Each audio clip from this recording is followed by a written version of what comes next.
हमारे बैकग्राउंड में कि वो है एरिस्टोटल। और एरिस्टोटल आप अपनी रीडिंग में डायलॉग्स रख लें। डायलॉग्स उसकी रिपब्लिक और डायलॉग्स ये प्लेटो की ये रख सकते हैं। और एरिस्टोटल उसके साथ प्लेटो के, और एरिस्टोटल पढ़ने का तफसीलन मकसद ये है कि उसी में प्लेटो भी आ जाएगा। उसकी जो थ्योरी ऑफ इमिटेशन है, बाकी जो थ्योरीज हैं उसकी पोइट्री के हवाले से, उसमें एरिस्टोटल ने बेस प्लेटो ही की थ्योरीज को बना के क्रिटिसाइज किया और उससे बेहतर किया। तो हमारा मेन तो थीसिस आज रहेगा एरिस्टोटल पर, क्योंकि उसे हम ग्रीक्स को डिस्कस करें और सोक्रेटिस, प्लेटो और एरिस्टोटल को ना करें तो ये मुमकिन नहीं था। क्या आप आगे स्क्रीन पे, मैं इसे और थोड़ा सा जूम इन कर देता हूँ। लें जी, जूम इन हो गया। और अब देखिए जी, जवाब का स्पीड का टेस्ट है। स्पीड का पेज पे नोट करके आपको सेंड कर दें ये भी ठीक है, लेकिन जितनी जल्दी अभी हो सकता है इतनी जल्दी, क्योंकि स्पीड का टेस्ट है ना कि आपके नॉलेज का। Which playwright was the chief exponent of old comedy in ancient Greece? जी, was the first यानी chief exponent of old comedy. Comedy ये अहम लफ्ज है इसमें, क्योंकि आइटम आपको अभी से पढ़ने आ जाने चाहिए तेजी से। कॉमेडी का ग्रेट मास्टर कौन है? एंशियंट्स जो कल हमने 4 किए थे उसी में से जवाब है, हिंट मैंने दे दिया। दूसरा, which play right is best known for his play Oedipus the king? जैसे मैंने कहा नॉलेज का नहीं है, सबको मालूम है, ये है स्पीड का test. Best known for his play Oedipus the King. Who was the first classical Athens great tragic dramatist? First classical Athens great tragic dramatist पहला कौन है?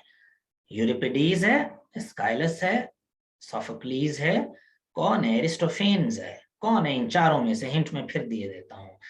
What ancient Greek poet is known chiefly by quotations in other authors' works? दूसरे authors quotations देते थे। ये इतना गैर अहम है ट्रेजेडीज के हवाले से कि इनाम भी इसने कोई नहीं जीता था। जो ये मुकाबले होते थे, नाम भी कोई नहीं है इसके, मतलब ड्रामियों के हवाले से सिफर है ये, लेकिन इसकी कोटेशंस अहम है। कल हमने नहीं देखा था इसे, नया भी कुछ देख लेना चाहिए। किसी को याद है तो वो जवाब दे दीजिए कि इसकी कोटेशंस बड़ी अच्छी थी। वो लोग ड्रामाटिस्ट जो थे इसकी एज के, और अब भी कोटेशन सिर्फ इसकी देते हैं, ड्रामा श्रामा कोई मशहूर नहीं है। 10-11 आइटम्स हैं। द फर्स्ट एक्टर अलेक्जेंडर, जाहिर है बात की बात है, उसको नहीं लाएंगे आप किसी भी उसमें। एजिस्ट्रॉस है या थेपीज? जल्दी जवाब दे सकते हैं आप। Tragedies were performed at the festival honouring with Greek God. किस ग्रीक गॉड के ऑनर में? क्योंकि वो गॉड ऑफ वाइन था और गॉड ऑफ फर्टिलिटी था। बोले जाने वाले लफ्जों को भी गैर हम नहीं समझिए। गॉड ऑफ फर्टिलिटी अगर आ गया ग्रीक मिथ में, ग्रीक मिथोलॉजी में कौन था? वो साहब भी यही हैं जो आप जवाब आज देने वाले हैं कल, इसीलिए इसको हमने अलग से डिस्कस किया था। ये इतना अहम है, इतना ही अहम है ये जितना मैं बता रहा हूँ। ओके जी, कॉल पता नहीं आप कर रहे हैं या कोई, मेरे बिल्कुल सामने नहीं है, मैं भी चेक कर लेता हूँ। आप इतने फोर्थ का जवाब भी दीजिए, ये फोर्थ का जवाब दीजिए।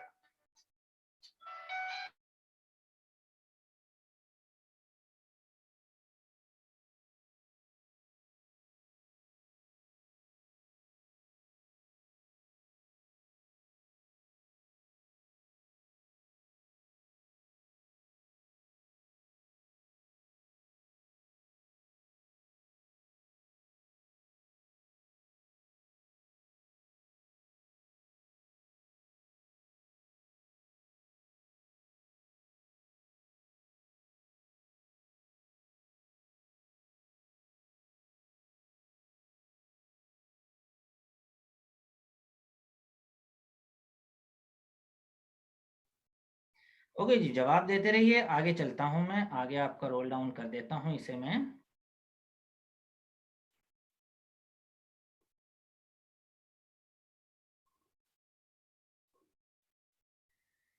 हाँ जी, women were allowed on stage और नॉट, ये बताना है आपने। What does Oedipus marry? Sorry, yes. Who does Oedipus marry in Oedipus the King? His father is, खैर जब वर्क्स आएंगे ये तो जबकि है किससे उसने मतलब निकाह किया। Father, mother, sister, girlfriend. आसानी से जवाब दे दिया आपने इसका। 6th पर आ जाइए। Who were the 3 major Greek playwrights?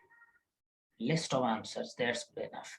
A tragic flaw that normally leads to the downfall of a protagonist is known as, psychological training कर रहे हैं।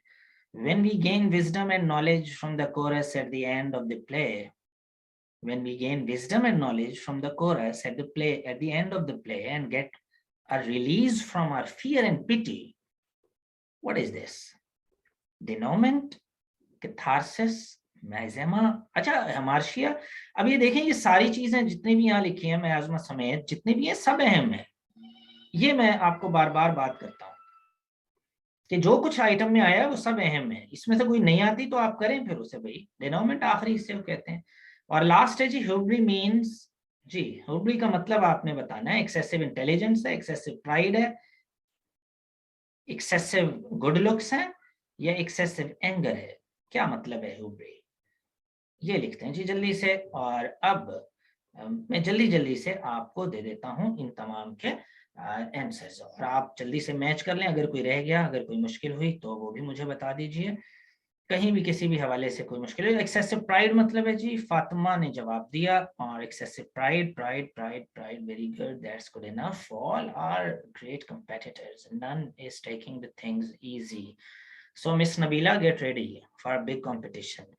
पहले जो which playwright was the chief exponent of old comedy, जाहिर है Aristophanes. Comedy के हवाले से ग्रीक्स में जब भी नाम आएगा एरिस्टोफेन्स का आएगा। अच्छा जी, ये लें जी, फोटो आ गया है।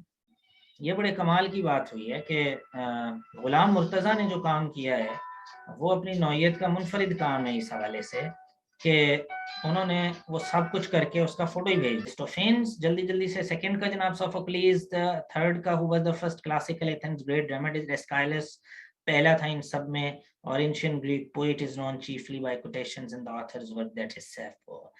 ठीक है जी, SAPPHO, सैफो, ये थे जी। और फिर आ जाएं एमसीक्यूज पर। Who is known as the father of Greek tragedy, Greek tragedy का फादर एस्काइलस, बात हो चुकी ऊपर भी, पहली tragedy. Who was the first actor, Thespis, कल तस्वीर के साथ आपने देख लिया था, अब कल ये परसों शायद। और tragedies were performed the festivals in honouring with god, किस गॉड को जी, डायोनाइसस, डायोनाइसस। और नेक्स्ट आ जाइए जी, true false, women were allowed on stage, false, बिल्कुल इजाजत नहीं थी। Who does Oedipus marry in Oedipus the King? Zahir mother. और 6, who were the 3 major Greek playwrights? Euripides, Sophocles और Aeschylus, यानी आखिरी ऑप्शन। 7th में हमार्शिया, तकरीबन सबका जवाब ठीक था। यूरिपिडीज रोट एगमेम्नन, फॉल्स जी, किसने लिखा वो भी लिखते हैं। हु रोट मेडी, किसने लिखी जी, यूरिपिडीज ने। और उसके बाद कैथारसिस हम कहेंगे जो फियर और पिटी के जो इमोशंस हैं वो चाहते हैं। हुब्री का मतलब है जी एक्सेसिव प्राइड, जो आपने ठीक दिया जवाब तमाम के तमाम ने।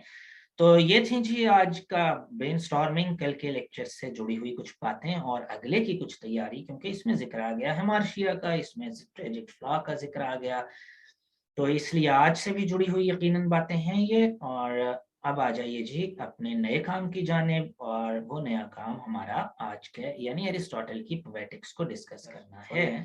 Aristotle discuss differences among literary genres. ये सिर्फ ब्रेनस्टॉर्मिंग अभी कर रहा हूँ, आपको असल किताब आज दिखाई जाए, जो सुनते आ रहे हैं पोएटिक्स उसको क्यों ना आज दिखाया जाए आपको, और उसको डिस्कस करें सीधा, बजाय इधर उधर जाने के।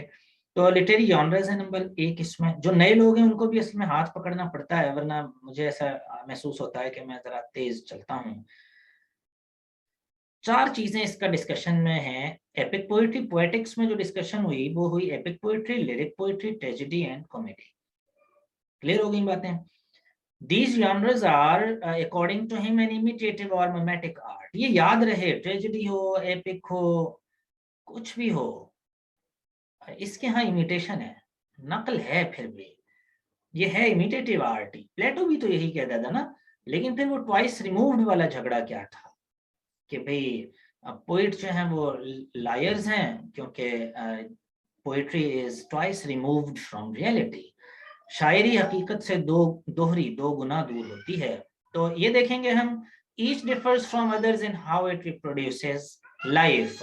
ठीक है जी जनाब, each differs from others in how it reproduces life. फर्क क्या क्या है इनमें कि ये दोबारा कैसे पेश करती हैं लाइफ को, हैं तमाम ही नकल। ये जो असल है, जो दरख्त पोइट ने लिखा है वो भी पोइट मैन इन एक्शन ही को करेगा ना। मेनली तो ट्रेजेडी में मेन इन एक्शन है ना, जो आप चलते फिरते लोग देखते हैं उनकी नकल उतारी जाती है ना ट्रेजेडीज में, कि ऐसे जी रहे हैं, ऐसे जी रहे हैं, ये वाकयात हुए उनके साथ। तो each differs from others in how it reproduces life. फर्क सिर्फ क्या है कि ऑब्जेक्ट्स में वो किस तरीके से पेश किए जाते हैं, मैनर में, वर्ड्स क्या हैं, हर एक ने मुख्तलिफ किए हैं। इसकी हम तफसीलन बात करेंगे, घबराना नहीं है आपने, नए लोगों ने खास तौर पे। अच्छा जनाब, नेक्स्ट आइए। और नेक्स्ट में बात क्या है जी, comedy represents persons as worse than they typically are in life. Comedy में आप यही देखते हैं ना, किसी भी टाइप की कॉमेडी हो, वो मोमो हो, तो कैरेक्टर ऐसा लेंगे कॉमेडी में, जवानी फिर नहीं आनी, रियल लाइफ में होते हैं, लेकिन कॉमेडी में उससे भी ज्यादा बढ़ा चढ़ा के बल्कि गिरा के पेश किए जाते हैं। इतनी बेवकूफ होती नहीं है खवातीन, मतलब मोमो की बात कर रहा हूँ, मतलब इसको बिल्कुल स्पेसिफिक नहीं लेना। खवातीन मतलब मोमो इतनी बेवकूफ, इतनी खवातीन, बल्कि खवातीन तो बिल्कुल होती नहीं है बेवकूफ, उसमें बादल दिखाई है ऐसी। तो मैं इसलिए बात कर रहा हूँ क्योंकि कोई लड़की बताओ मासूम सी, हमको जो भी मिली वही तेज थी, जब मोहब्बत हुई हुई तेज थी, दिल की धक धक कभी बड़ी तेज थी। अच्छा जनाब, खैर जी, सोफिया और comedy represents persons as worse than typically they are, जितने होते हैं उनसे ज्यादा अबतर दिखाए जाते हैं, वरना मजा नहीं आता। ट्रेजेडी में जितने होते हैं उससे बेहतर दिखाए जाते हैं। और ड्रामा न्यूट्रल है जी, ड्रामा में अगर मूवी के एलिमेंट्स आए तो इतना अच्छा नहीं होता। इमिटेशन ऑफ एन एक्शन है रादर देन मेयरली नैरेटिव है बस, ठीक है जी, इमिटेशन है ड्रामा जो है। ड्रामे को छोड़ दें, कभी नहीं आइटम आएगा, ट्रेजेडी या कॉमेडी में से आएगा, अगर एरिस्टोटल के रेफरेंस में आएगा तो खास तौर पे ट्रेजेडी और एपिक का आएगा, ये ज़हन में रख लीजिए, या कैरेक्टर का आएगा या प्लॉट का आएगा। उसको खैर हम आज आज मुकम्मल तौर पर बस पोएटिक्स पर बात इसीलिए कर रहे हैं कि आइंदा के लिए भी ये कुछ रह ना जाए आप में से। तो सोविया इज सेइंग जी, आप जरा समझाइए, ऑडियो बटन को ओपन करें, Rukhsar Fatima is guiding her, that's good. Okay, ji, for Aristotle, genres are dynamic. They develop through innovations of great poets. Great poets आते हैं और innovation करते हैं, नई नई चीजें दाखिल करते हैं इनमें, किसमें, आर्ट्स में, कल्चर में, जॉनर्स में, पोएट्री में, ड्रामा में, हर चीज में वो नई नई चीजें एडप्ट करते रहते हैं, ग्रेट पोइट्स आते हैं। तो लिटरेचर स्टैटिक नहीं है, डायनामिक है, इनोवेशन आती है, जिद्दत आ जाती है। यहाँ तक तो जी ब्रेनस्टॉर्मिंग थी अभी तक आपके सामने। और एरिस्टोटल की जो डेफिनेशन है ट्रेजेडी की हम दोबारा भी देखेंगे, लेकिन ये इतनी अहम है कि आप दो बार देख लीजिए बेशक, इस स्लाइड में भी और नेक्स्ट जो हम मेन सेशन जहां मैं बुक आपको पोएटिक्स दिखा रहा हूँ, और सारी बुक आज आपको करवा देंगे, घबराना नहीं है, आपको आज है आ भी जाएगी। कभी आप समझें कि आज ही पूरी पोएटिक्स पूरी बुक हो जाएगी, काम पहले हो चुका होता है, चूंकि आपने तो बस बने बनाए मतलब लेने होंगे। कोर्सेज में imitation of an action that is serious complete, तफसील हम छोटी छोटी करते हैं, इतना टाइम नहीं होगा कि वहां भी मैं तफासील बयान करूं। एनिमेटेशन नकल है एक्शन की, जिंदगी में मैं बैठा हूं यहाँ, ये रियल लाइफ है, रियल तो कुछ भी नहीं है, हम समझ रहे हैं रियल है, चले मानते हैं अभी समझने के लिए रियल है।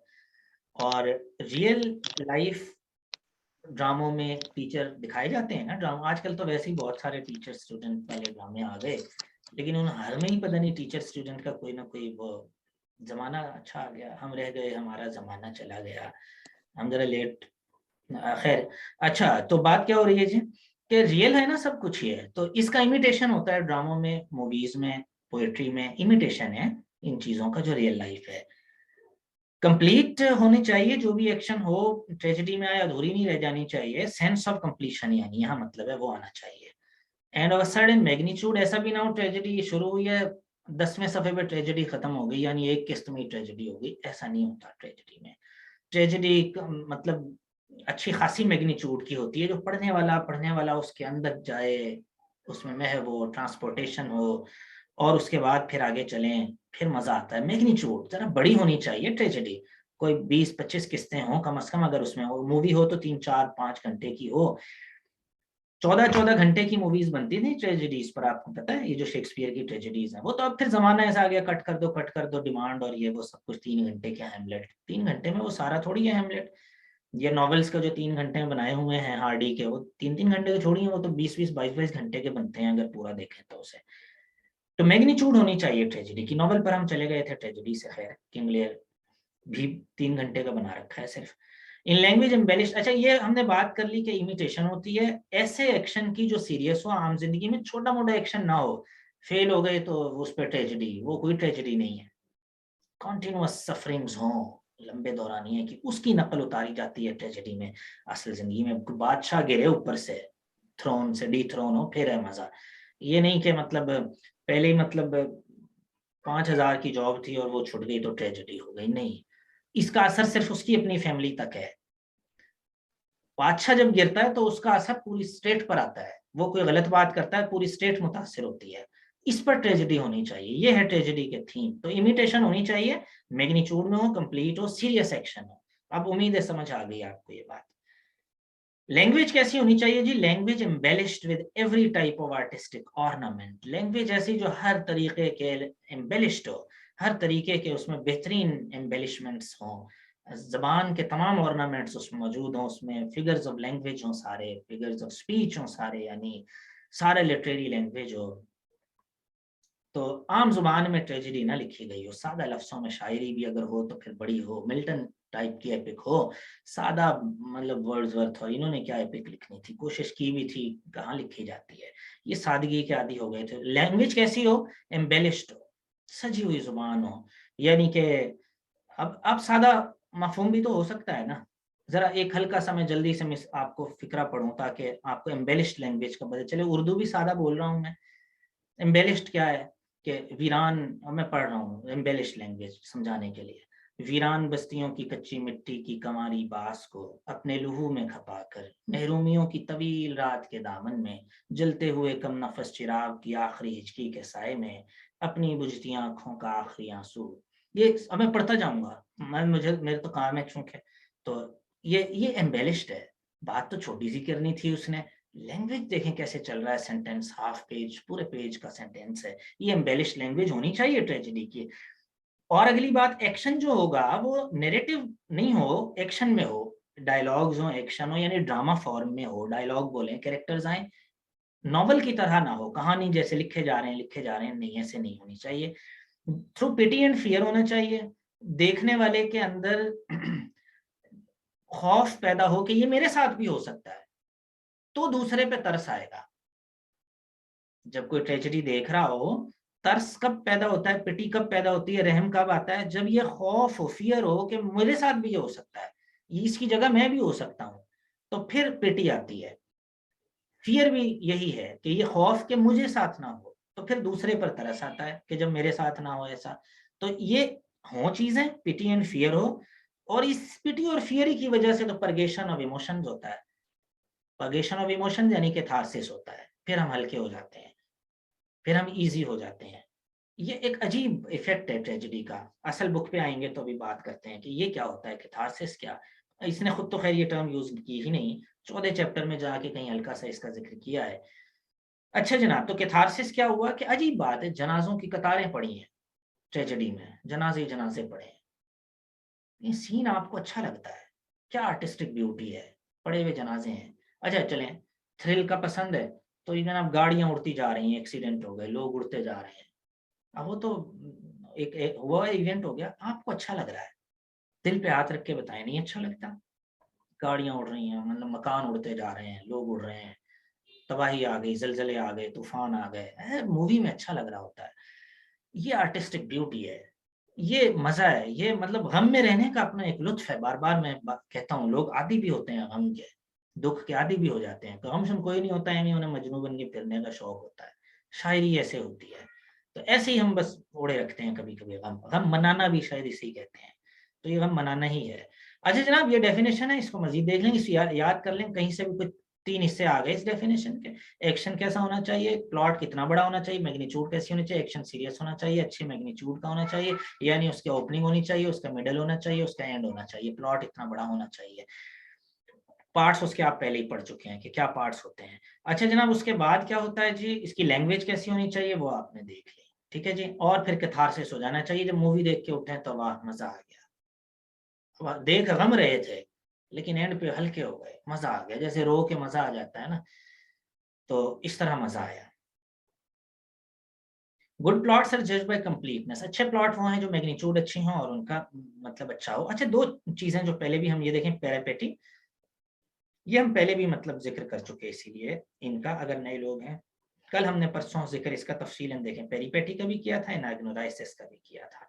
इसकी मजीद बात जो कुछ एरिस्टोटल ने किया था अपनी बुक में, उसको भी हम अभी देख लेते हैं कि रिवर्सल ऑफ फॉर्चून होना चाहिए प्लॉट में, और फिर डिस्कवरी होनी चाहिए, रिकग्निशन होनी चाहिए, रिवर्सल ऑफ सिचुएशन आनी चाहिए, समझ कुछ रहे होते हैं, होता कुछ है। ब्लाइंड प्रॉफिट है, अंधा, नजर उसे सब कुछ आ रहा है, टायरेसियास को सोफोक्लीज में है अंधा, वो फिजिकली नजर सब आता है उसे, वो प्रॉफिट है, उसे नजर सब आता है। तो ये है रिवर्सल के देखने वालों को नजर नहीं आ रहा लेकिन अंधे को नजर आ रहा है। ये रिवर्सल ऑफ सिचुएशन पैदा होगी, वो देखेंगे, खैर उस पर मजीद बात हम करते हैं। तो ये तो जी जल्दी जल्दी से मैंने आपको कैथारसिस की जो बात की इसने वो भी आपने देख ली। Not again should the downfall of an utter villain be exhibited. A plot of this kind would doubtless satisfy the moral sense, but it would inspire neither pity nor fear, for pity is aroused unmerited misfortune, fear by misfortune of men like ourselves. Fear पैदा होता है कि हमारे अंदर भी ये कुछ ना हो जाए, और फिर पिटी दूसरों के साथ गलत हुआ इसलिए पैदा होती है। इसमें सिर्फ इतनी बात की गई है, और जेनरेटिंग कैथारसिस पैदा हो जाता है कि इन दोनों पिटी और फियर से कैथारसिस इमोशंस बाहर आ जाते हैं। जैसे हम बात कर रहे थे, किंग लेयर हमसे बड़ा है ओहदे में, किंग लेयर जब इतनी बड़ी मुश्किल में, केंट उसके साथ है, किंग लेयर जब इतनी बड़ी मुश्किल में है, तूफान में है, किंगशिप छिन गई, उसका दुख केंट से बड़ा है, हमें अपना दुख छोटा लगने लगता है। ये कैथारसिस हो गया, इजी हो गए हम। जब हीरो के साथ ऐसा हो सकता है, सुनते नहीं कि फलां के साथ ऐसा हो गया, भाई फलां को कोरोना हो गया तो अपने को भी हो गया, तो फिर क्या हुआ, मतलब उसे ही हो गया जब। तो मकसद ये है कि जब बड़ों की तकलीफ अपने से ओहदे में, जैसे जिले इलाही को तकलीफ में जब देखते हैं, बादशाह सलामत को, तो अपने को भी वैसे ही हो जाता है। ऐसा होता नहीं है, हम कहते हैं प्रिंसिपल जब खुद 8 बजे आएगा कॉलेज में तो सभी आएंगे 8 बजे कॉलेज में, वो जब आ रहा है कॉलेज में 8 बजे, तो हमें क्या प्रॉब्लम है। यानी हम अपने से ऊपर को देखते हैं। तो यह है कैथारसिस हमारा, इससे हम हल्के हो जाते हैं, आसानी में आ जाते हैं। इंसान में है कुछ ऐसा कि दूसरे को भी वो लाजमी देखता है, और जब अपने से बड़ा तकलीफ में हो तो हम इजी हो जाते हैं, और अगर आसानी में हो, अपने से छोटे होने वाला आसानी में हो, आप मुश्किल में हो, तो और ही मुसीबत में आ जाते हैं। यानी कि हम अजीब, मतलब दूसरे की तकलीफ को भी मद्देनजर रख के अपनी तकलीफ को देखते हैं। ये कैथारसिस हो गया जी। There remains the characters between these two extremes में रहते हैं। इसकी हम तफसीलन, अभी मैं सिर्फ आपको देना तो मैंने हल्का हल्का सा टच था, लेकिन बाद में मुझे भी पोएटिक्स इतनी पसंद है कि मैं उसी दरिया में बह निकलता हूँ। दे मस्ट बी गुड, कैरेक्टर्स कैसे होने चाहिए, गुड होने चाहिए, और सूटेबल टू दियर पोजीशंस होने चाहिए। प्रॉपराइटी, इसने असल लफ्ज दिया। कैरेक्टर्स कैसे, अभी हम प्लॉट कर रहे थे कैसा होना चाहिए, अब हम कैरेक्टर्स देख रहे हैं कैसे होने चाहिए। दे मस्ट बी गुड होने चाहिए, action suitable to their positions होने चाहिए।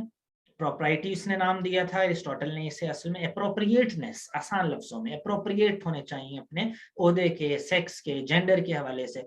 औरत को बहादुर नहीं दिखाना चाहिए, एरिस्टोटल इस मिजाज का था। जमाना कदीम है, समझ लें, औरत को जैसे समझा जाता था, समझा जाता है। औरत को समझता था जो मर्दों का खिलौना, उस शख्स को दामाद भी वैसा ही मिला है, ऐसे ही समझा जाता था पहले। खैर, action suitable to their positions, appropriateness होनी चाहिए। They must be realistically portrayed होने चाहिए, कैरेक्टर्स जो है रियलिस्टिकल, ट्रू टू लाइफ, इसने जो अपना लफ्ज दिया उसका तर्जुमा बनेगा true to. They must be realistic, और दे मस्ट बी कंसिस्टेंट भी होना चाहिए उन्हें। कंसिस्टेंट का मतलब यह है कि एक कैरेक्टर जो शुरू में जैसा दिखाया है उसे आखिर तक वैसे ही दिखाना है। यानी शुरू में अगर कोई बच्चा भोला है, भोला है बचपन में, तो जवानी में भी भाई उसका भोलपन ही दिखाओ, बुढ़ापे में भी भोलपन ही दिखाओ, ट्रेजेडी में।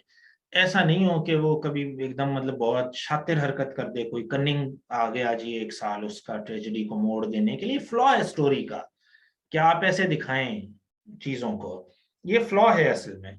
अच्छा, मैं अभी इसमें वो नहीं हूँ कॉन्फिडेंट, क्योंकि मैं एक दो को और देखूंगा फिर मैं अपनी बात शुरू करता हूँ। जी, मानूर रिजवी इज देयर, जवेरिया और ये सब आ गए हैं। स्क्रीन में फिर से शेयर करना करता हूँ, और ताकि आप आ जाएं मेरे साथ। ये लीजिए जनाब। तो मैं आपसे बात कर रहा था चौथे आइटम की, जहां हम थे अभी, चौथे पे ही थे ना गालिबन।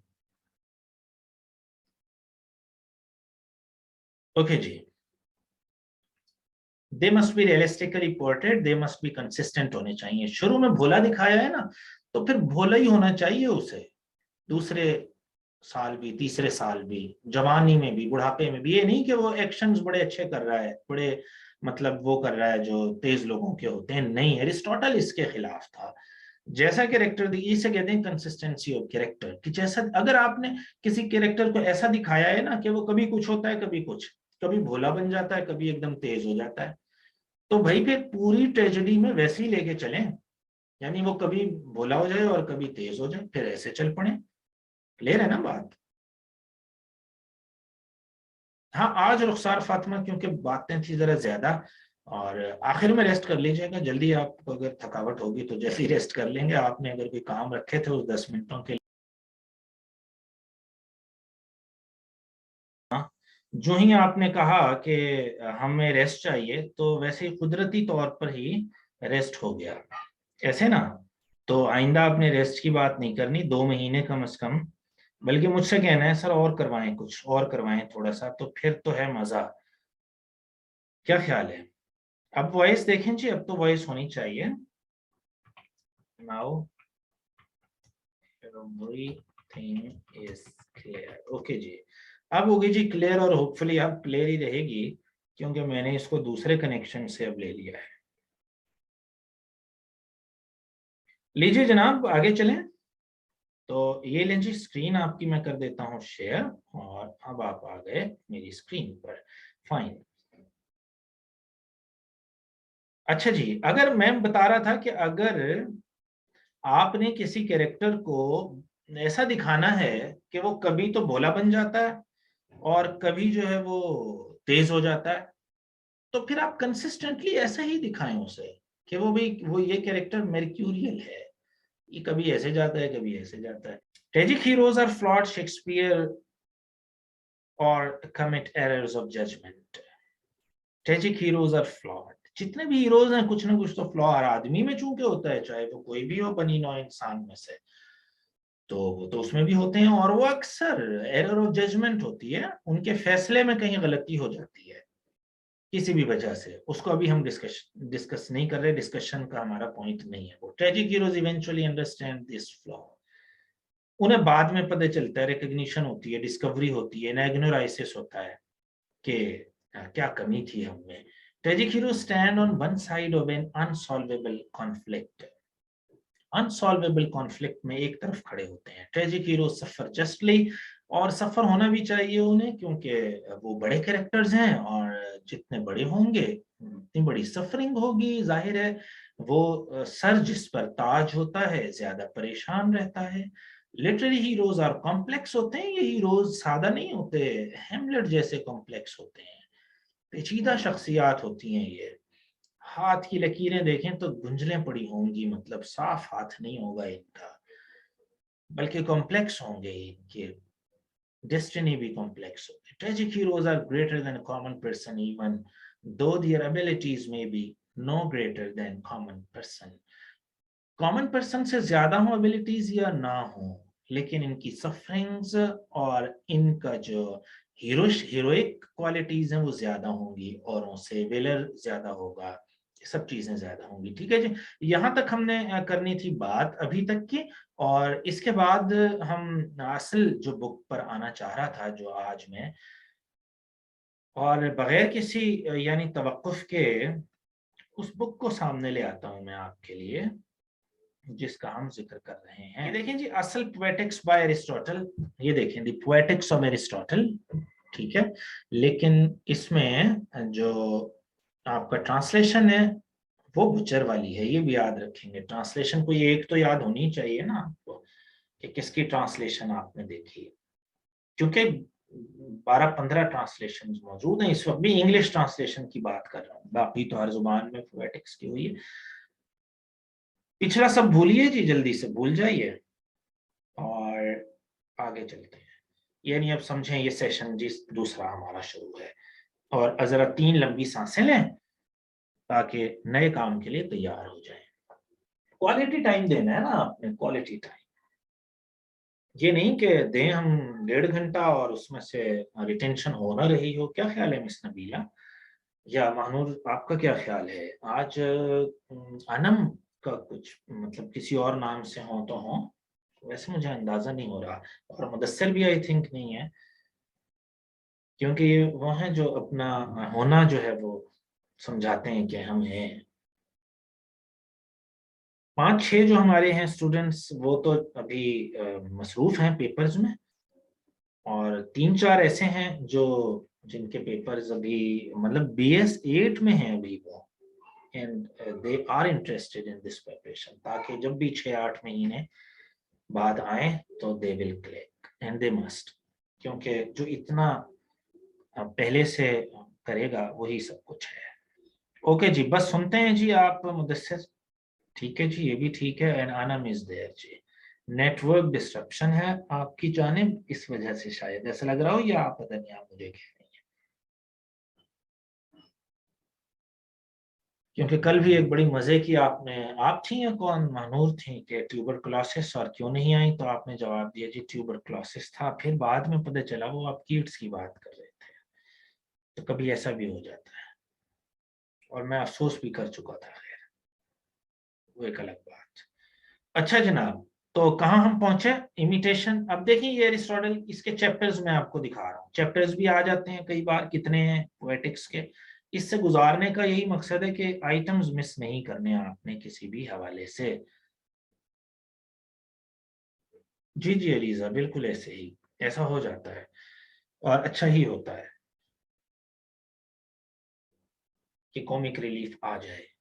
अच्छा जनाब, एरिस्टोटल पोएटिक्स, और पोएटिक्स में पहला चैप्टर इमिटेशन को दिया है, क्योंकि all arts common principle of the arts and poetry, वो इमिटेशन, नकल पर है, सारे आर्ट्स नकल पर है। क्यों है? बड़ी मजे की बातें करता है एरिस्टोटल, ऐसे नहीं टॉप पे खड़ा क्रिटिसिज्म के, ऐसे नहीं अरस्तु से एलियट तक किताबें लिखी गई। द ऑब्जेक्ट्स ऑफ इमिटेशन क्या है? किन चीजों की नकल की जाती है? ऑब्जेक्ट्स ऑफ इमिटेशन क्या हो सकते हैं? नेचर हो सकती है, मैन हो सकता है। मैनर ऑफ इमिटेशन क्या है? किस तरीके से की जा सकती है? मीडियम्स तो लैंग्वेज हो सकती है, ब्रश हो सकता है, म्यूजिक हो सकता है, मीडियम। मैनर किस तरीके से? ट्रेजेडी, एपिक हैं तो वर्ड्स ही, लेकिन मैनर्स चेंज है, कोई नरेटिव है, कोई डिस्क्रिप्टिव है, कोई ड्रामा है, कोई पोइट्री है, कोई एपिक है। Origin and development of poetry कैसे हुई, कब से हुई, क्यों हुई? पोइट्री इतनी अहम क्यों है आखिर इंसानी जिंदगी में? डेफिनेशन ऑफ लिडिक्रस और the ludicrous and a brief sketch of rise of comedy कैसे आई? रिडिक्यूल कैसे आया? कॉमेडी एंड लुडिक्रस जो है ये कैसे आए? डेफिनेशन ऑफ ट्रेजेडी, ये देखें जी, अब ये जो डेफिनेशन हमने पढ़ी है और जो आप पढ़ते आ रहे हैं, उसका चैप्टर जरूर याद रखना है। हैरान हो जाते हैं स्कूल में मैं भी हैरान होता हूँ कि उस पर हैरानी क्या बात है अगर वो पूछ लेता है कि किस चैप्टर में एरिस्टोटल ने ट्रेजेडी को डिफाइन किया है, पोएटिक्स के किस चैप्टर में डिफाइन किया है ट्रेजेडी को। तो खाली डेफिनेशन तो काफी नहीं है ना कंपेटिटिव एग्जाम में, जो सिलेबस में कर ली थी आपने। 6th चैप्टर है जी, ये देखिए 6th चैप्टर में इसने डेफिनेशन की है ट्रेजेडी की, poetics chapter number 6, definition of tragedy. अच्छा, आगे से जो प्लॉट की बात शुरू की है ना, तो फिर ये रुका नहीं है। ये देखें यहाँ तक प्लॉट आ रहा है और आगे भी टचेज आएंगे। देखें 5 चैप्टर में प्लॉट प्लॉट चल रहा है, इतना अहम है इसके यहाँ प्लॉट। आपने भी असाइनमेंट की होगी, प्लॉट वर्सेस कैरेक्टर। कैरेक्टर अहम है या प्लॉट अहम है पोएटिक्स में? लंबी डिस्कशन आपने सुनी होगी, हमने इख्तिसार से बात करनी है। The plot must be a whole, the plot must be a unity, plot continued है। ड्रामेटिक यूनिटी क्या है? डेफिनेशन, सिंपल कॉम्प्लेक्स प्लॉट क्या होता है? 4 चैप्टर्स में प्लॉट को लेके चला है। ठीक है जी, ये मतलब चैप्टर्स आपके सामने अहम बातें आ गई हैं। ये एपिक को फिर लिया है, इन पर जो अहम बात है पोएटिक डिक्शन को लेगा, ये हम करेंगे। चैप्टर जो टोटल देख लें जी कितने हैं इसके, सॉरी, ये आपके चैप्टर्स आ गए। ओके जी, अभी तक की कोई बात हो तो आप पूछ सकते हैं। यहाँ तक कोई बहुत बड़ी नहीं है, पोएटिक्स ट्रीटाइज है। ऑप्शन आता है ना, Aristotle's poetics is dash dash dash dash, book है, बुकलेट है, ट्रीटाइज है, ट्रेजेडी है। तो आपने ट्रीटाइज लिखना है, छोटी सी बुक है क्रिटिसिज्म की। पहला चैप्टर जी, ये पहला चैप्टर आ गया। ठीक है जी, I propose the poetry poetry से शुरू की है इसने बात पहले चैप्टर में, और जो अहम बात है वो ये है, ये पढ़ लिया समझें, पढ़ ली आपने ये सारी kinds, noting essential quality of each. मैं हर एक को देखूंगा कहता है जी शुरू में, एपिक पोइट्री को भी देखूंगा, ट्रेजेडी को, कॉमेडी को और डायथरेम्बिक को देखूंगा। ठीक है जी, लिरिकल पोइट्री को भी देखूंगा, कॉमेडी को देखूंगा, ट्रेजेडी को देखूंगा और एपिक पोइट्री को देखूंगा। ये डायनासाइसिस के लिए जो पढ़ी जाती थी ना उसको कहते थे, देखें शुरू में इसीलिए DITH आ रहा है, डायथरेम्बिक। डायनाइसिस इसलिए इतना अहम है और हमने कल पूरी स्लाइड्स 2 उसके लिए रखी थी, डायनाइसिस के लिए ग्रीक्स में अहम था, उसके लिए जो शायरी पढ़ी जाती थी, उसके एजाज में जो कसीदे लिखने वाली शायरी होती थी वो डायथरेम्बिक थी, लिरिकल थी। कॉमेडी, ट्रेजेडी, एपिक, ये 4 चीजों पर खास तौर पे रहेगा जी, ये खास तौर पर इन 4 का जिक्र करेगा, शुरू में पहले चैप्टर में बता दिया। द मीडियम को डिस्कस करेगा कि क्या हो सकते हैं object, manner, mode of imitation क्या हो सकते हैं, और इमिटेशन किन तरीकों से हो सकती है, किन जरियों से, लैंग्वेज में, ब्रश से या म्यूजिक के थ्रू है इमिटेशन। ठीक है जी, पहला चैप्टर समझ लें, आपने पढ़ लिया, जो मैंने बातें बताई हैं यही है इसमें। दूसरा chapter, since the objects of imitation are men in action, इंसानों की नकल की जाती है ट्रेजेडी पोइट्री में, and these must be either of higher और lower type, as it is थोड़ी होते हैं। मैं यहाँ बैठे पढ़ा रहा हूँ, अब इस पे जनाब ड्रामा बन रहा है और सारी बातें यही हो रही हैं जो मैं कर रहा हूँ, तो बड़ा बोरिंग नहीं हो जाएगा ड्रामा सारा? इसको जरा हाई फाई करके बयान किया जाएगा बहुत, या बिल्कुल ही नीचे करके पेश किया। तो ड्रामों में, मूवीज में ऐसे ही होता है, या बहुत ऊपर करके हीरो को दिखाते हैं या बिल्कुल ही गिरा देते हैं किसी कैरेक्टर को। तो goodness and badness being the distinguish marks of moral differences. ठीक हो गया जी, goodness and badness being the distinguishing marks of moral differences। इसकी बात खैर छोड़ें कि मॉरल डिफरेंसेस ही में फर्क होता है, या बिल्कुल गिरा दिया जाता है या फिर बहुत उठा दिया जाता है कि मॉरली कोई बहुत ही हाई है, आम जिंदगी में इतने होते नहीं। तीसरा चैप्टर जी आपका, तीसरे में देखिए एरिस्टोफेन्स की कॉमेडी को लिया है इसने कि वो भी करता था, और ये सिर्फ दिखाने के लिए आपको पेलोपोनेसी, ये हमने वॉर पढ़ी थी, पेलोपोनेशियन वॉर पढ़ी थी कल, तो वो आ गई यहाँ पे, उसका जिक्र आ गया, इसने किया है चूंकि, इसलिए अहम थी वो सब बातें। Sorry. Fourth chapter, poetry in general seems to have sprung from 2 causes, each of them lying deep in our nature। अच्छा, 2 वजूहात की बिना पर शायरी फूटी, शायरी का आगाज 2 वजूहात की बिना पर हुआ अरिस्टोटल के नजदीक। ठीक है जी, अरिस्टोटल के नजदीक शायरी का आगाज 2 चीजों की वजह से हुआ। नंबर 1, फर्स्ट, किस वजह से हुआ? The instinct of imitation is implanted in man from childhood. पहली बात तो ये है कि शायरी अच्छी क्यों लगती है, शायरिया का आगाज क्यों हुआ? पहली बात कि इंसान को इमिटेशन जो है वो अच्छी लगती है, नकल करना अच्छा लगता है, इम्प्लांटेड है, पेनिट्रेटेड है, इनग्रेन्ड है हम में, हम उसमें सेचुरेटेड हैं, इंटीग्रेटेड है वो हम में। समझ आ रही है ना बात की, कि चाइल्डहुड से ही हमारे अंदर नकल तो होती ही है। One difference between him and other animals being that he is most imitative of living creatures. जितनी जानदार मखलूकात हैं, मैन से मेरी मुराद औरतें भी हैं, मतलब ये अगर ये कहा जाए man is a social animal, तो आप कहें जी मैन ही एनिमल है, मैन मतलब सारी लैंग्वेज सेक्सिस्ट है, लैंग्वेज सेक्सिस्ट है। मैन को पेट्रियार्कल लोगों ने बनाई होगी लैंग्वेज, तो वो मैन को ही मॉर्टल मैन ही man, he she it he कहेंगे, शी ही इट पता नहीं क्यों नहीं कहते आप, ही शी ही पहले क्यों? इसकी भी बात है साइकोलिंग्विस्टिक्स में करेंगे और सोशियोलिंग्विस्टिक्स में, यही टॉपिक्स हैं सारे। अच्छा जनाब, तो क्या बात हुई अब तक जी? मैन सबसे ज्यादा नकलें उतारता है, जैसे एप्स हैं, करीब तरीन है ना हमारे एप्स, मंकीज की आला तरीन नस्ल एप्स है, APES, और उसी से इंग्लिश में लफ्ज भी आ गया एप्स। ही इज एपिंग मी, वो मेरी नकल उतार रहा है, मिनोअन, क्योंकि एप्स नकल उतारते हैं बहुत ज्यादा। तो कहते हैं जी इंसान में बचपन ही से, तमाम लिविंग क्रिएचर्स में इंसान सबसे ज्यादा नकल उतारता है चीजों की, इसलिए उसे पसंद है। और हमने कहते हैं जी he learns his earliest lessons, हमने जो बुनियादी बातें सीखी नहीं बचपन में, नकल ही सीखी नहीं, लैंग्वेज नकली की ना बड़ों की, बड़े बोलते थे नकल हमने उनकी की तो लैंग्वेज सीख गए। हमने पहले लेसन हमारे नकल ही के तो होते हैं। And no less universal is the pleasure felt in things imitated। जिन चीजों की नकल उतारी जाती है पूरी दुनिया पसंद भी किया जाता है। नकल कोई उतारे किसी की, आपको भी अच्छा लगेगा, आपको भी बड़ा मजा आएगा किसी की नकल देखते हुए। तो we have evidence of this in facts of experience में हम ऐसा ही लेते हैं। तो पहली बात तो ये आ गई जी कि इंसान पोइट्री में नकल है चीजों की और इंसान को पसंद है। Imitation then is the instinct of our nature. Next, अच्छा दो बातें की थी ना कि पोइट्री दो वजूहात की बिना पर आई सामने। पहली imitation, next there is the distinct for harmony and rhythm meters. हमें तवाजुन का मजा है, हार्मनी, हमें हर चीज हारमोनियस चाहिए। आपको कोई शख्स चल रहा ठीक नहीं है, पाँव में उसके तकलीफ है, वो लंगड़ा के चल रहा है, तो आप कहेंगे यार कुछ है, आज प्रॉब्लम है कहीं, एक हाथ आगे जाए पीछे आए, आगे जाए पीछे जाए, वो आपको अच्छा लगेगा, रिदम। ये हाथ आगे जाएगा, ये एक रिदम। आलमीन, वलद्दालीन, या बिरब्बिन नास, मलिकिन नास और वन्नास तक एक रिदम मिलेगा। रहमान रहीम, फिर वो यौमुद्दीन, रब्बिल आलमीन, यौमुद्दीन, वलद्दालीन, रिदम। फबिय्यि आलाइ रब्बिकुमा तुकज़्ज़िबान। पैरेललिज्म, पैरेललिज्म, तकरार, पोएटिक है चीजें कुछ, शायराना है, शायरी नहीं है।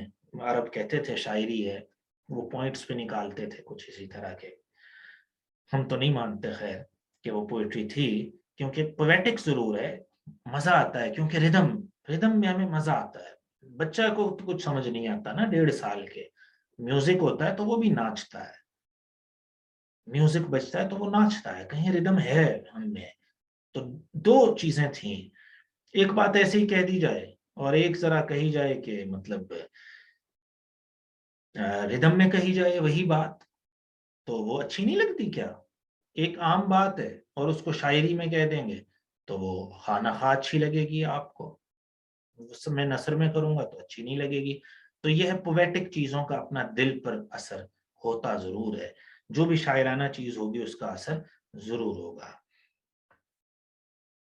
खुशबू के जजीरों से सितारों की हदों तक, इस शहर में सब कुछ है बस तेरी कमी है।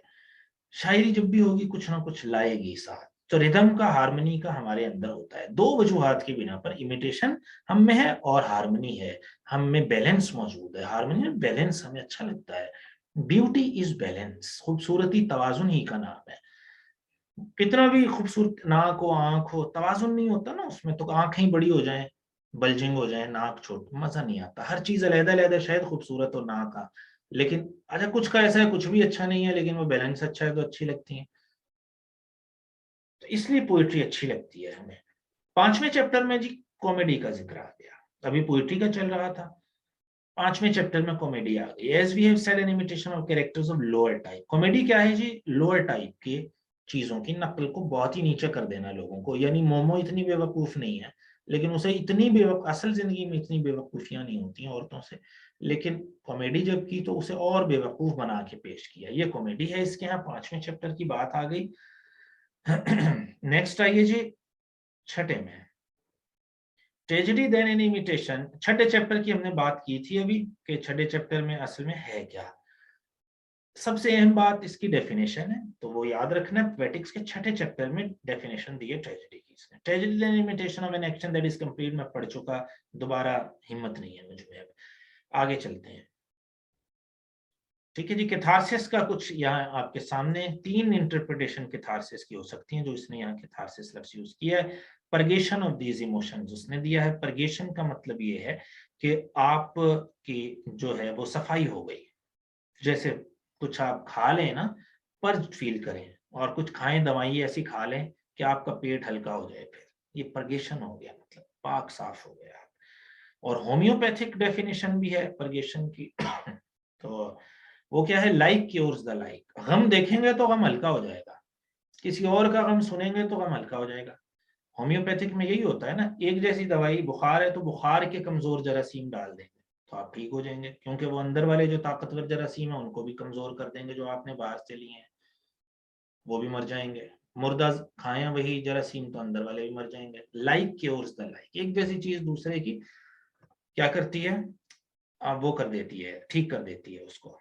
तो ये परगेशन है। प्योरिफिकेशन है दूसरी इंटरप्रिटेशन इसकी, कि हम प्योरिफाइड हो जाते हैं, अच्छे हल्का महसूस करते हैं। और क्लैरिफिकेशन है ऑडियंस रिस्पॉन्स हमें अच्छा लगता है, यानी कि वही बात जो पहले मैं कर चुका, psychological attachment with the hero, वो हमें हल्का कर दे कि जब उसके साथ ऐसा हुआ है तो हमारे साथ हो गया, तो कोई बड़ी बात नहीं है। इसे कहते हैं जी, 3 इंटरप्रिटेशन हैं कैथारसिस की। ठीक है जी, कौन कौन सी, परगेशन, प्योरिफिकेशन और तीसरी जो है वो क्लैरिफिकेशन। ये 3 इंटरप्रिटेशन आ गई इसकी। इसकी मैं इस पे अगर एक ही लेक्चर ही जाहिर है होता है घंटे का पूरा इन तमाम चीजों पर।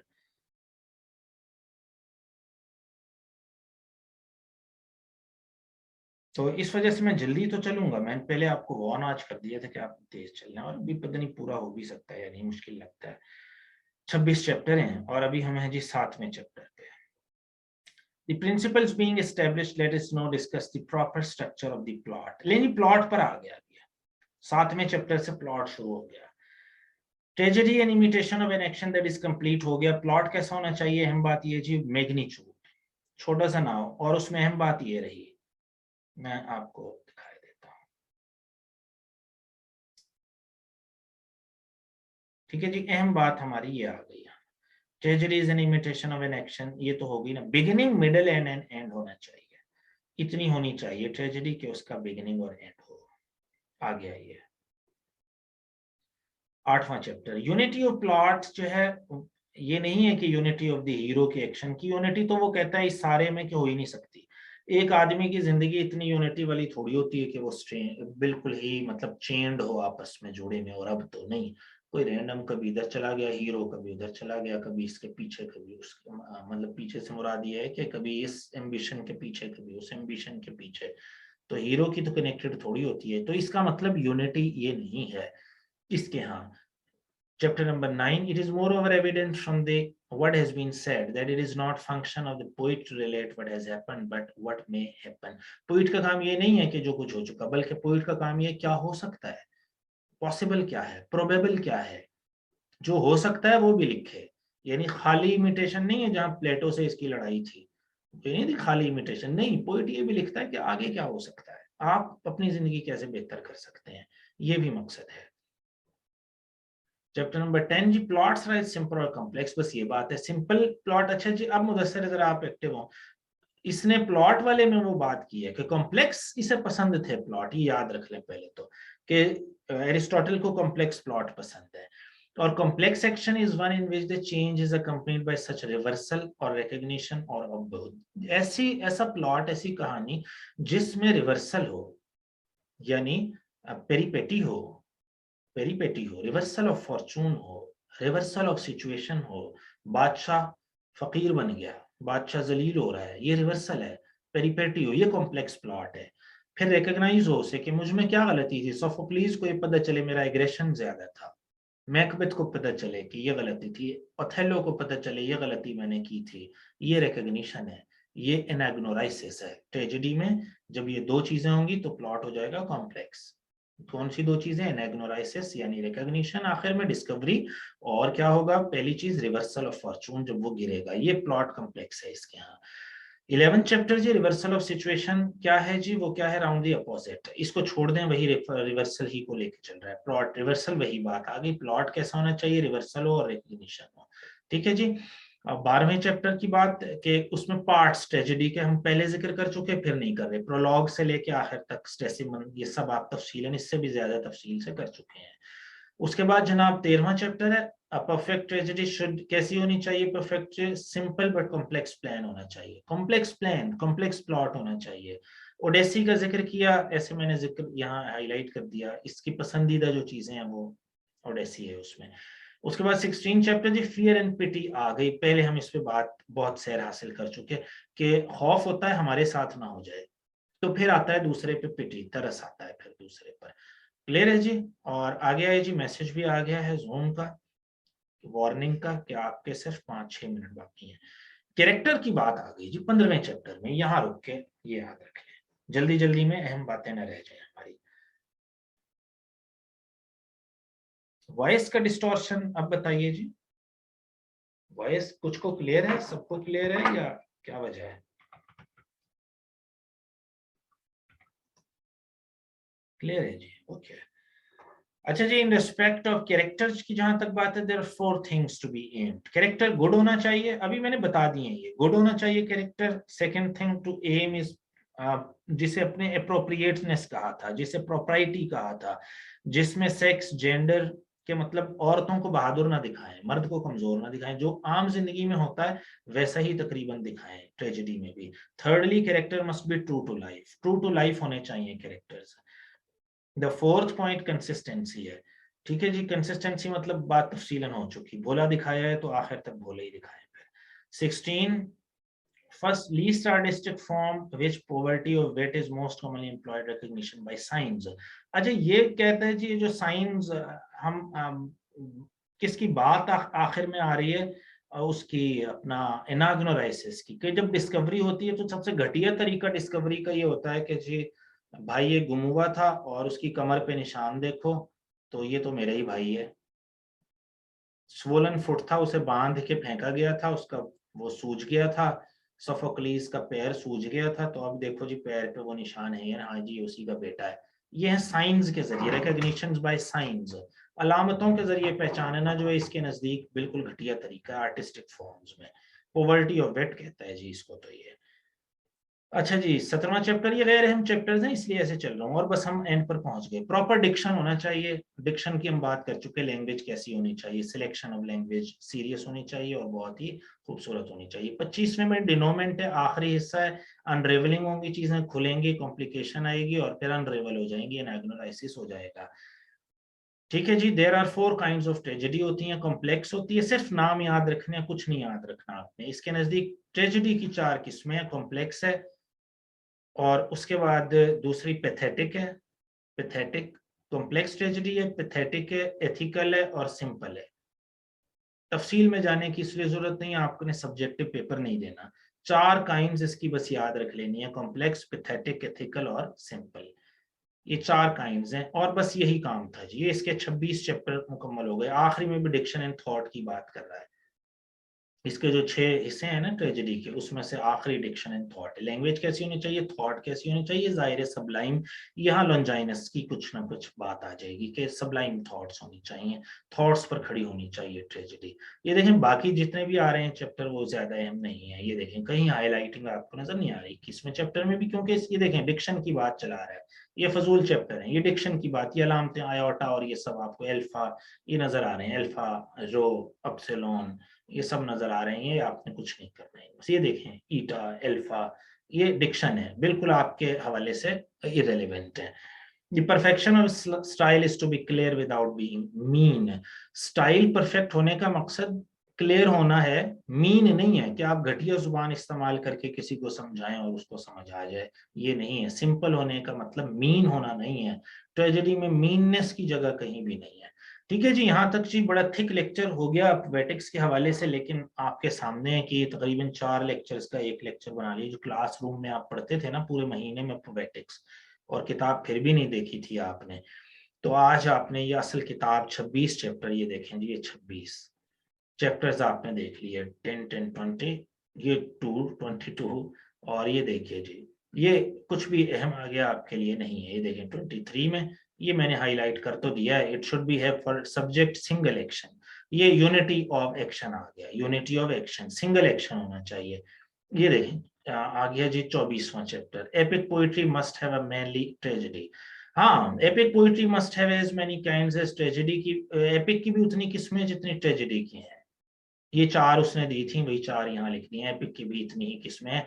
असल बात ये आ गई, मैं सोच रहा था एक बात ऐसी है जो रह गई, और वो ये सिर्फ याद रख लें कि ये एपिक पोएट्री में भी सब कुछ वही है जो ट्रेजेडी में, लेकिन एपिक में एक जगह एक लाइन में कुछ है, अगली लाइन में हेवन पर पहुंच गए, फिर हेल में आ गया।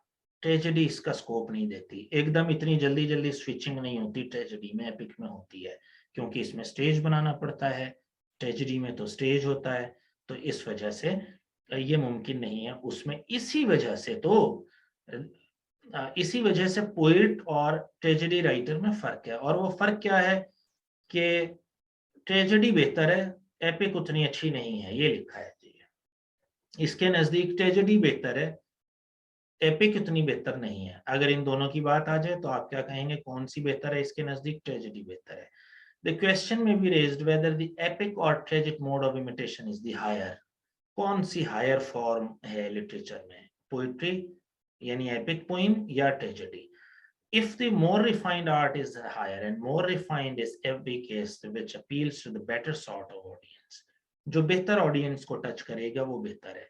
The art which imitates anything and everything is manifestly most unrefined, वो चीज जो हर चीज ही को कॉपी कर सके वो अनरिफाइंड है। पोइट्री में तो हर चीज कॉपी कर सकते हैं ना लाइफ की, ट्रेजेडी में नहीं कर सकते, तो वो अनरिफाइंड है इसके नजदीक पोइट्री जो है। तो पोइट्री से ज्यादा अच्छा इसके नजदीक ट्रेजेडी है, ये आपने देख लिया। पोइट्री में हर चीज कॉपी इमिटेट कर सकते हैं, इसमें नहीं कर सकते। ये था जी 26 आपका 10 10 20 और ये 5 6 26 हो गए जी। अब कुछ सवाल होगा तो आप पूछ लेंगे जी, जितने भी जो भी आपके जहनों में होंगे। बहुत तेज मुझे चलना पड़ा, उसके लिए माजरत, क्योंकि टाइम जाहिर है आज ज्यादा भी दिया हमने और पूरी पोएटिक्स भी देखना थी और ग्रीक लिटरेचर को भी समेटना था। तो आप बार बार सुन सकते हैं, देख सकते हैं अपने तौर पर, इसको डॉक्यूमेंट में भेज दूंगा आपको। Thank you so much, we will be meeting tomorrow इंशाल्लाह। Thank you.